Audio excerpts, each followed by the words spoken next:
नमस्कार दोस्तों, स्वागत है आपका एक बार फिर मेरे channel love for all purpose पे।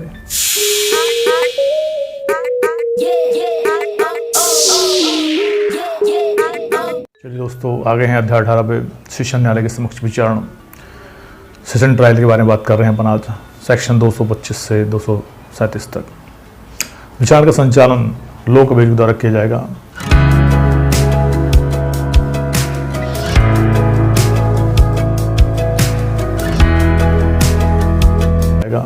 इसका जो विचारण है, स्टार्टिंग जो है या इस मामले का संचालन है, कौन करेगा? लोक अभियोग करेगा शीर्ष न्यायालय के समक्ष। अब सेक्शन 226 है।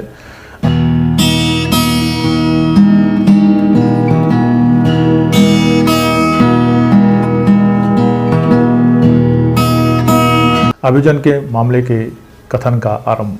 जैसे अभियोजन का मामला कथन प्रारंभ होगा तो उसमें वो कह रहे हैं कि जब अभियुक्त धारा 209 के अधीन मामले की सुपुर्दगी के अनुसरण में न्यायालय के समक्ष हाजिर होता है। सेक्शन 209 में हमने देखा था सेशन न्यायालय अनंतता सेशन न्यायालय द्वारा विचारणीय मामलों की बात हो रही है। तब वो सुपुर्द हुआ किसको? सेशन न्यायालय को। तो सेशन न्यायालय के समक्ष हाजिर होता है या लाया जाता है, तब अभियोजक अपने मामले का कथन अभियुक्त के विरुद्ध लगाए गए आरोप का वर्णन करते हुए और यह बताते हुए आरंभ करेगा कि वह अभियुक्त के दोष को किस साक्ष्य से साबित करने की प्रस्तावना करता है। मतलब जो आरोप लगाया था और उसको अपने जो आरोप है उसको कैसे साबित करेगा, उसकी वो प्रस्तावना करता है, उसके बारे में बताता है। अभियोजन के मामले का कथन का प्रारंभ सेक्शन 226 से होता है। वहीं 227 आता है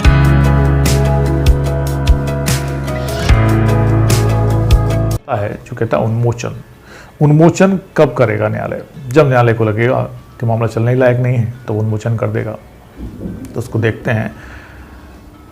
यदि मामले के अभिलेख और उसके साथ दी गई दस्तावेजों पर विचार कर लेने पर और इस निमित्त अभियुक्त और अभियोजन के निवेदन की सुनवाई कर लेने के पश्चात न्यायाधीश से समझता है कि अभियुक्त के विरुद्ध कार्रवाई करने के लिए पर्याप्त आधार नहीं है, तब वह अभियुक्त को उन्मोचित कर देगा और ऐसा करने के अपने कारणों को उल्लेखित करेगा। मतलब जब कोई मामला बन ही नहीं रहा है, उन्हें अभिलेख देख लिए, दस्तावेज देख लिए, जिन्होंने विचार किया कि मामला बनता नहीं है, तो फिर मामला नहीं चलेगा और वो उन्मोचन कर देगा न्यायालय।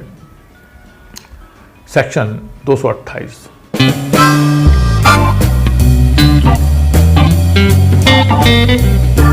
सेक्शन 228 आरोप विरचित करना।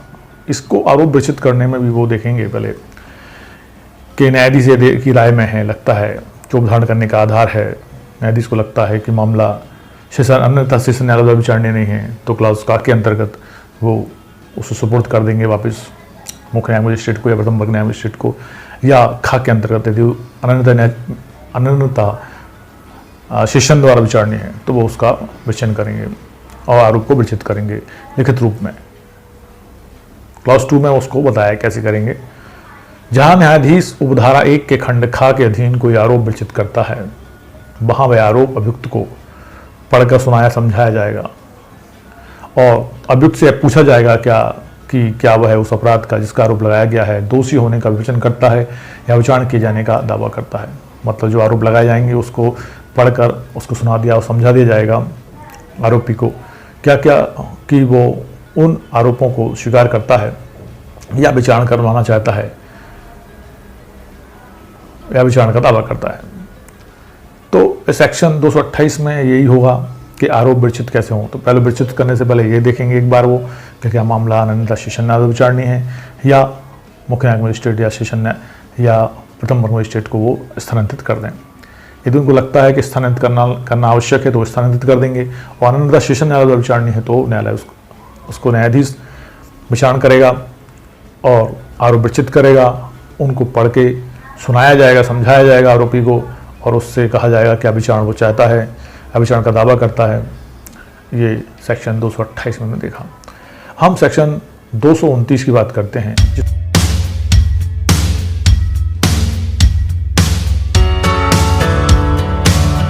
जिसमें दोषी होने के अभिवचन के बारे में जो भी क्वेश्चन किया था 228 में न्यायाधीश महोदय ने, क्या आरोप को स्वीकार करता है।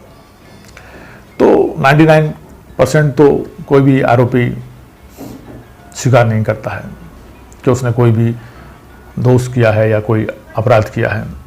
तो सेक्शन 290 229 है दोषी होने के अभिवचन के बारे में। यदि अभियुक्त दोषी होने का अभिवचन करता है तो न्यायाधीश उस अभिभाग को लेखबद्ध करेगा और उसके आधार पर उसे स्वविवेकानुसार दोष सिद्ध कर सकता है। मतलब यदि आरोपी ने कहा कि वो अपने दोष को स्वीकार कर रहा है, दोषी होने का अभिवचन करता है, तो न्यायाधीश उस अभिभाग को लेखबद्ध कर लेगा और उसके आधार पर स्वविवेकानुसार दोष सिद्ध करेगा। मतलब उसको देखेंगे, समझेंगे और अपने विवेक का उपयोग करते हुए ही उसको दोष सिद्ध करेंगे, अन्यथा उसको दोष सिद्ध नहीं किया जाएगा।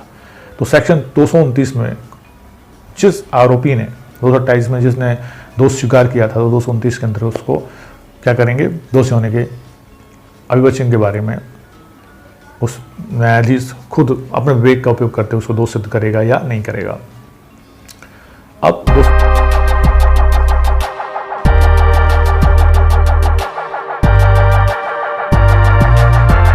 230 है अभियोजन साक्ष्य के लिए तारीख।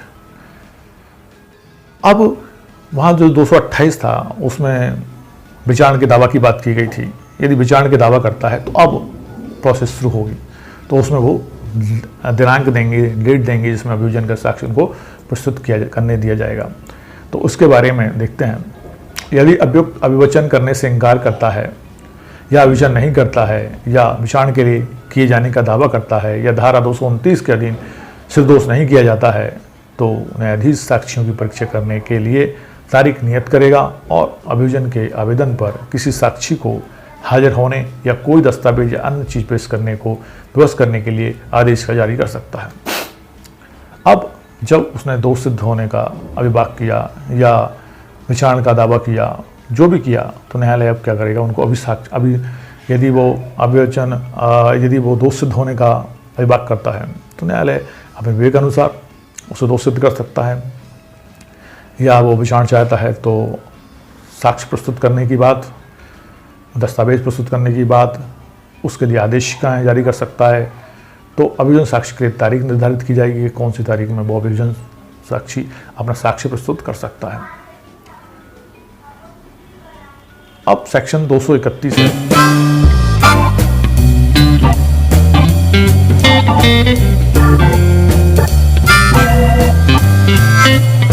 अभियोजन के लिए साक्ष्य।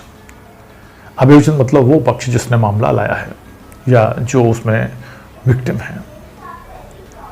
नंबर 1, ऐसे नियत तारीख पर न्यायाधीश ऐसा सब साक्ष्य लेने के लिए अग्रसर होगा जो अभियोजन के समर्थन में पेश किए जाएं।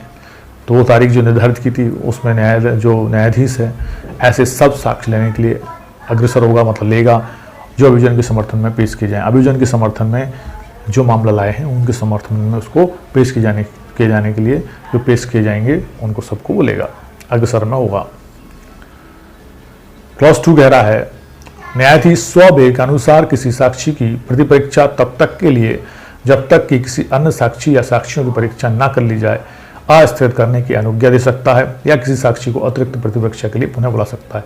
जैसा भी न्यायालय को लगता है कि उनके विवेक के अनुसार कि जो प्रतिपरीक्षा रोक दें, ले लें या अन्य साक्षी की प्रतिपरीक्षा कर लें या स्थगित कर दें, उनकी आज्ञा के अनुसार अन्य कोई प्रतिपरीक्षा या पुनः परीक्षा की जा सकती है। तो ये न्यायालय के विवेक पर निर्भर करेगा। अब 232 की बात करें दोस्तों,